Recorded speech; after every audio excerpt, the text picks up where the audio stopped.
औज़ुबिल्लाहिमिनश्शैतानिर्रजीम बिस्मिल्लाहिर्रहमानिर्रहीम। नाज़रीन अस्सलाम वालेकुम, मैं हूँ इमरान वसीम और मेरे साथ मेहमान मौजूद हैं एयर मार्शल रिटायर्ड शाहिद लतीफ़ साहब। सर, आपका एक मरतबा फिर शुक्रिया। पाकिस्तान और इंडिया की टेंशन उसी तरह से है। गो ट्रम्प कह रहा है कि कशीदगी में कमी आई है, लेकिन मामला सुधरते हुए दिखाई नहीं दे रहे। मलाला यूसुफ़ज़ई की हम बात करेंगे। सवात ऑपरेशन के दौरान वो डायरी लिखा करती थी, एक पीस की डायरी हुआ करती थी उसकी, और अब कश्मीर के अंदर इतना जुल्म सितम हो रहा है, क़यामत सूरा वहाँ पर मोदी ने बर्पा की हुई है, उस पर मलाला का कोई बयान नहीं आता। पीस की वो एम्बेसडर कहलाती हैं, लेकिन खामोश हैं इतने बड़े जुल्म पे। देखिए, मैं समझता हूँ कि ये हमारा जो है ना नेशनल कैरेक्टर, ये उसी की तर्जमानी करता है। हमारे मयार दोहरे हैं।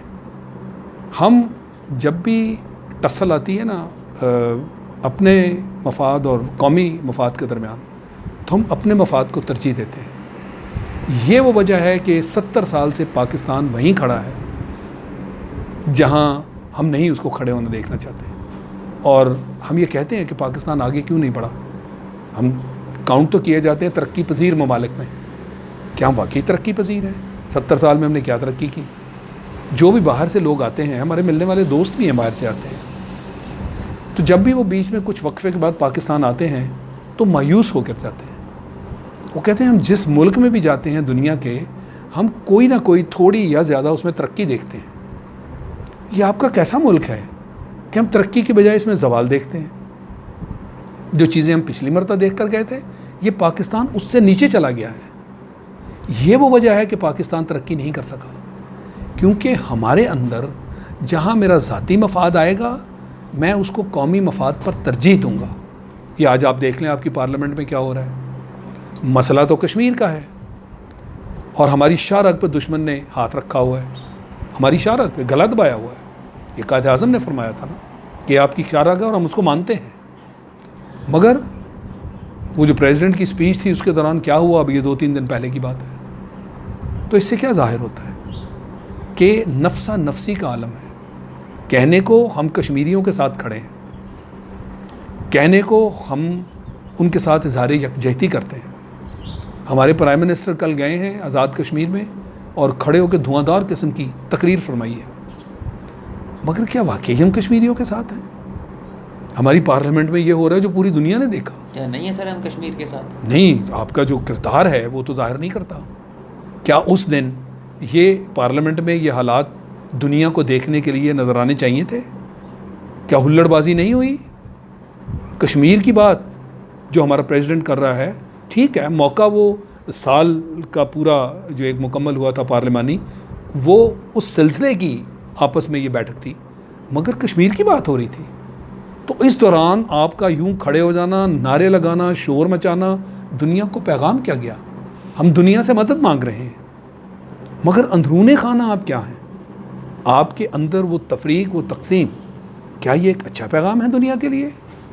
आपको मुत्तहिद तो होना चाहिए ना। सर, मलाला का तो कोई सियासी मफाद अब आप बिल्कुल, आपने सवाल जो मलाला का किया है, बात यह है कि उसको नोबेल प्राइज़ मिला, इस पाकिस्तानी होने के नाते मिला ना। सर, एजुकेशन पे मिला। 40 दिन से कश्मीर बिल्कुल, के लोग, कश्मीर के जो बच्चे हैं वो स्कूलों में नहीं जा सके। बिल्कुल ऐसे ही है। नोबेल प्राइज़ मिलता है, वो खामोश है। बिल्कुल। और जो वहाँ पे हालात हैं, जो बर्बरियत है, जो जुल्म है, जो तशद्दुद है, और आप सही कह रहे हैं कि पीस के नाम पे आपको प्राइज़ मिले, और एजुकेशन और पीस दोनों के दोनों इस वक्त कश्मीर में इन दोनों चीज़ों के साथ क्या हो रहा है, ये तो मैं समझता हूँ कि जिस आदमी के मुंह में ज़ुबान भी नहीं है वो भी इशारों से बात करेगा कि जुल्म हो रहा है। मगर आपको तो इस प्राइज़ के नाते, पाकिस्तानी होने के नाते, वालदैन आपके दुनिया में लेके आपको कहाँ कहाँ घूम रहे हैं, दुनिया में आपका एक नाम है, आप वीआईपी वीवीआईपी एक पोजीशन इख्तियार कर चुकी, मगर आपके मुंह से कश्मीर के बारे में कोई आवाज़ ना निकलना क्या जाहिर करता है? तो गुल मकई की जो डायरी थी मलाला की, फिर वो मेरे ख्याल में वो ठीक थी ना। फिर आप किस तरफ इशारा कर रहे हैं, ज़रा एक्सप्लेन करें। जो डायरी मलाला यूसुफ़ज़ई लिखा करती थी उस वक्त जब सवात ऑपरेशन चल रहा था, हाँ, उसमें दहशतगर्दों के खिलाफ, फिर पीस की बातें, वो सिर्फ बातें थी, फिर बातों की हद तक, तो बातों की हद तक थी ना। मैं यही तो कह रहा हूँ कि वो बातें थी, होंठ सिल गए उसके। वो तो बातें थी। शायद उस वक़्त आपके एहसासात या जज्बात यंग उम्र थी उसमें थे। अब आप दुनिया को ज़्यादा बेहतर समझ गई हैं कि नहीं, दुनिया के ख़िलाफ़ बात नहीं करनी। जिस दुनिया ने आपको संभाला है, जिस दुनिया ने आपको इतने बड़े मकाम पर ले गई, अब आपको पाकिस्तान भूल गया। अब आपको वो सारे प्राइजेज़ और इनामात तो याद हैं, मगर जहाँ पाकिस्तान को, जहाँ कश्मीर को, पाकिस्तान तो कश्मीर में शामिल इसलिए है कि हम फरीक हैं ना। वो जो करारदाद पास हुई थी, उस करारदाद में पाकिस्तान ने दस्तखत किए थे। तो इसलिए मैं लगातार ये कह रहा हूँ कि कश्मीर के पर जो हमला है वो पाकिस्तान पर हमला है, क्योंकि हम फरीक हैं।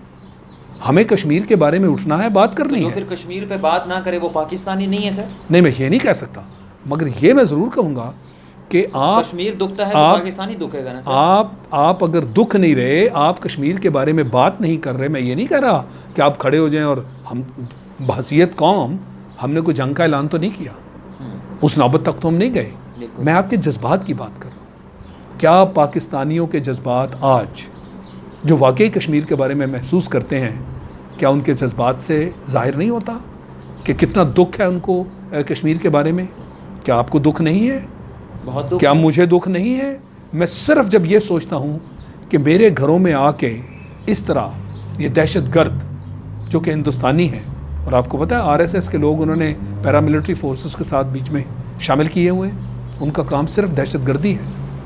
वो दिन दिहाड़े आते हैं और बंद घरों के अंदर वो दरवाजे खिड़कियाँ तोड़ के दाखिल होते हैं, वहाँ से बच्चों और औरतों को उठाते हैं, और जो उनके यंग मर्द बाहर जुलूसों जलसों में जहाँ कहीं मिलते हैं उनको उठा लेते हैं, कुछ को मार देते हैं ले जाकर, जुल्म व तशद्दुद करते हैं, कुछ को ऐसी जेलों में भेज दिया जाता है जहाँ उनका नामो निशान नहीं, उनके प्यारों को नहीं पता कि हमारे बच्चे कहाँ हैं। यानी वो एक नस्ल कुशी कर रहे हैं, और वो समझते हैं कि जी ये जो पुराने लोग हैं वहाँ के, उनको हम ख़त्म कर देंगे तो ये कश्मीर की तहरीक ख़त्म हो जाएगी।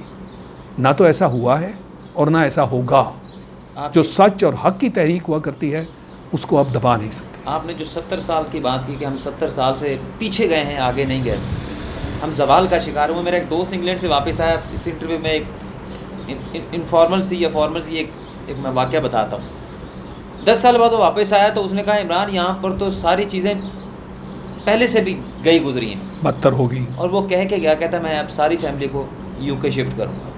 इतना दुख हुआ जब आपने बात की, तो वही बात मुझे याद आई कि यार हम कहाँ, कि लोग कितना दुखी महसूस करते हैं, होते हैं कि इस मुल्क के साथ उनकी हर चीज़ है। मैं बाहर लोगों को मिलता हूँ, मैं बहुत फ्रीक्वेंटली बाहर अंदर आने जाने वाला बंदा हूँ। आप यकीन करें कि जहाँ पाकिस्तानी कम्युनिटी के कुछ लोग मुझे मिले, क्योंकि मैं मीडिया में आता हूँ, वो मुझे पहचान लेते हैं, उनका सबसे बड़ा रोना यही है कि हम पाकिस्तान वापस अपने मुल्क में जाना चाहते हैं, मगर जब हम हालात देखते हैं, हम किस चीज़ के तहत वापस आएँ?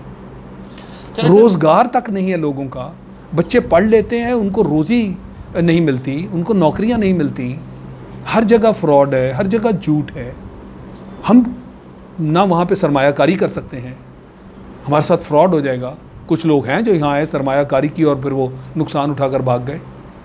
तो कौन सी चीज़ है जिसके तहत आपके अपने लोग जो बाहर की दुनिया में उनकी खिदमत कर रहे हैं, उनको तो पाकिस्तान और पाकिस्तानियों की खिदमत करनी थी, और वो चाहते हैं कि हम आएँ, हम खिदमत करें, वो इस जज्बे से सरशार हैं, मगर पाकिस्तान के हालात उनको आने की इजाज़त नहीं देते। अब मोदी की सफाकियत दुनिया से छुपी हुई नहीं है। ये वो मोदी है जिसने 2002 में गुजरात में मुसलमानों के ऊपर जुल्म सितम के एक पहाड़ तोड़े, वहाँ पर लाशें बखेर दी, खून था गुजरात के अंदर।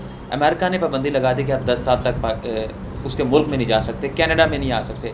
अब अमेरिका का ही एक शहरी बिल गेट्स फाउंडेशन जिसकी है, वो मोदी को अवार्ड देने के लिए जा रहा है। दुनिया का तो ये उसूल है, देख रही है सर, दुनिया का तो ये उसूल है।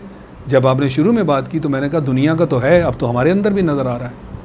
हमारा अपना उसूल भी तो यही बन गया ना कि हम दोगला और दोहरा मेयार इस्तेमाल करते हैं। जहाँ मेरा ज़ाती फ़ायदा है, मैं अपनी ज़ुबान बंद रखने में अगर फ़ायदा तो ज़ुबान बंद रखो, बोलने में फ़ायदा है ज़ाती तो बोलो, नारे लगाओ, बयानात दो, मगर जो असलियत और जो हकीकत है हम उससे दूर से दूर तर होते चले जा रहे हैं। दुनिया तो ऐसा करती है।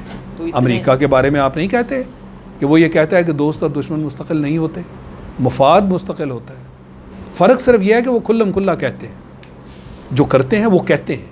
सर इतने इंसानियत सोच मजालिम कश्मीर में भारत के अंदर भी होने के बावजूद मोदी दुनिया को अपना एक बड़ा रोशन चेहरा दिखाता है भारत का।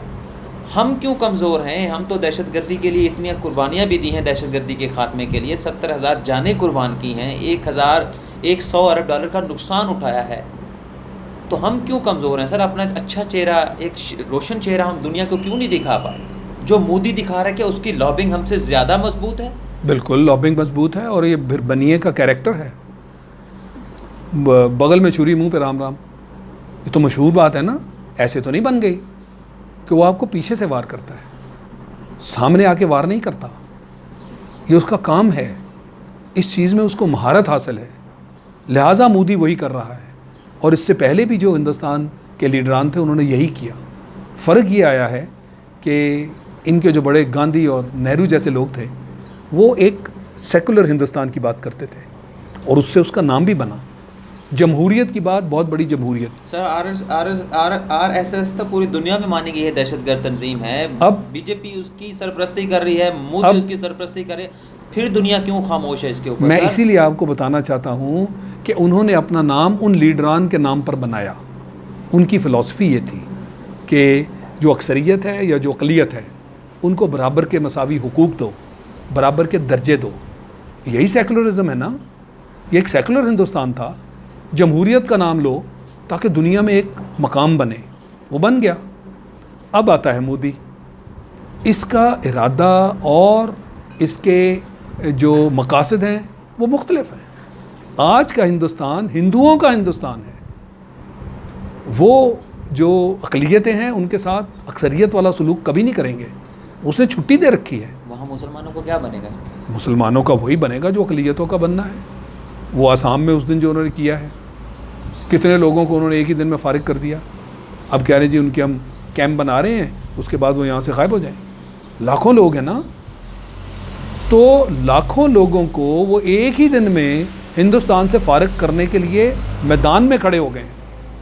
मुसलमानों के साथ वही होगा जो कि वो बाकी अक़लियतों के साथ कर रहे हैं और करने जा रहे हैं। सिख हैं, ईसाई हैं, मुसलमान हैं। मुसलमान इतने हैं जितना पूरा पाकिस्तान है, मगर वो ये नहीं देखेंगे कि इनकी तादाद क्या है। और जो दिल के अंदर नफ़रतें हैं इस्लाम और मुसलमानों के ख़िलाफ़, वो तो आज भी हमें अपना अखंड भारत की बात करते हैं। इतनी कुर्बानियों के बावजूद, दहशतगर्दी के खिलाफ जंग में बेहतरीन किरदार अदा करने के बावजूद, हमें दुनिया के सामने ख़ुद को कैसे मनवाना होगा? हमें लॉबिंग करनी थी। क्या हमने की? क्यों नहीं की? इसी को मैं कहता हूँ, ये आपके ज़ाती मफादात का मामला है। कौमी मफाद आपसे लॉबिंग मांगता है कि पाकिस्तान का नाम बुलंद करने के लिए जो मोदी कर रहा है उसके ख़िलाफ़ काम करो। वज़ारत ख़ारजा की वज़ारत ख़ारजा का एक काम है, पर इसके बाद जो लीडरशिप, जो टॉप लीडरशिप है, ये जो पिछली लीडरशिप नवाज शरीफ साहब की गुजरी, वो कुलभूषण का तो नाम ही कभी नहीं लेते थे। मोदी को घर पे बुला के दावतें देते थे। ऐसे ही था ना। तो फिर मुल्क जो है वो खून का प्यासा है मुसलमानों के। गुजरात में उसने साबित कर दिया। उसको तो इस्तिस्ना के तौर पे मुल्कों में जाने की इजाज़त है। वो मुजरिम है। अमेरिका में भी अदालतों ने उसको मुजरिम डिक्लेयर किया हुआ है, मगर आपके वज़ीर आला उसको गले मिलते हैं। उसके घर पे साड़ियाँ पहुँचाई जाती हैं, उसकी महफ़िलों में शामिल हुआ जाता है, अपनी महफ़िलों में उसको बुलाया जाता है। और वो जो जिंदल नामी एक कारोबारी आदमी है उसको लेके आप पहाड़ियों में गायब हो जाते हैं, क्योंकि पैगाम आया मोदी का। उस पैगाम के बदले में उसको कोई सही जवाब भी देना है। ये हैं आपके ताल्लुकात। मुल्क के साथ जो वो कर रहा है वो एक तरफ, और यही मुल्क के लोग हैं जिन्होंने आपको इस मुल्क की नुमाइंदगी दी और सबसे बड़ी कुर्सी पे बिठा दिया। उस मुल्क के साथ जो आप उसको वापस दे रहे हैं वो ये है कॉल और फेल में तज़ाद। इसके तहत ना तो मुल्क परवान चढ़ते हैं, ना वहाँ तरक्की होती है। और आप जो बात कर रहे हैं कि हिंदुस्तान क्यों कामयाब नज़र आता है, उसकी ये वजह है कि वो जो लीडरशिप है अपने मुल्क के साथ कम से कम पूरी तरह से लॉयल है, उसके साथ मुखलिस है।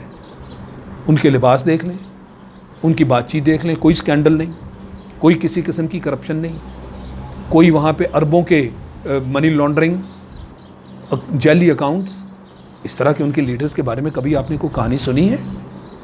तो फिर माने ना जो उनकी बातें ठीक हैं, जिसकी वजह से उनका मुल्क तरक्की कर रहा है और हम पीछे रह रहे हैं, हमने मुवाजना तो करना है।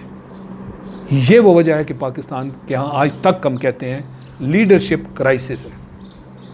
हमें सही लीडर नहीं मिले, मुल्क बन गया, कौम नहीं बनी।